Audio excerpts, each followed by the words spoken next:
2025 గారు మిమ్మల్ని బాగా వాడుకుందాం అనుకుంటున్నాను. అదే బాగుపడదాం అనుకుంటున్నాను. ఈ సంవత్సరంలో బ్యాక్లాగ్స్ అన్ని క్లియర్ చేసుకుంటాను. స్మోకింగ్ డ్రింకింగ్ కూడా మానేస్తాను.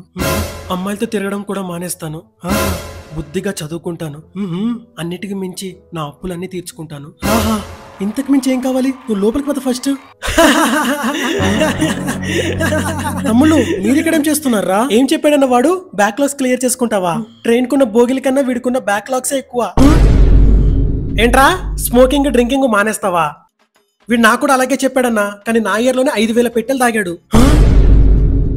ఏంట్రా అమ్మాయిలతో తిరగడం మానేస్తావా? ఇక నా ఇయర్ లోనే 5 మెంబర్స్ గర్ల్ ఫ్రెండ్స్ ఉన్నారన్నా. నా ఇయర్ లో అయితే 10 మెంబర్స్ మెయింటైన్ చేశాడన్నా. ఏంట్రా నీకేమైనా బ్రోకర్ హౌస్ ఉందా? ఏంట్రా బుద్ధిగా చదువుకుంటావా? ఇప్పుడు ఏ ఇయర్ చదువుతున్నావు చెప్పునా అన్న? B Tech 5th year. అదన్నా వీడి చదువు. బీటెక్ లో 5th ఇయర్ చదువుతున్నాడంట. 5th ఇయర్ ఏంట్రా? సర్లే అట్లీస్ట్ అప్లైనే తీర్చుకున్నాడు కదా. రే చిన్న తమ్ముడు నువ్వేంటి ఇలా వచ్చావు? వాడికి నా ఇయర్ లోనే 2 లక్షలు అప్పు ఉందన్నా. ఇప్పుడు వాడు అప్పు వచ్చేసి 1,00,00,000.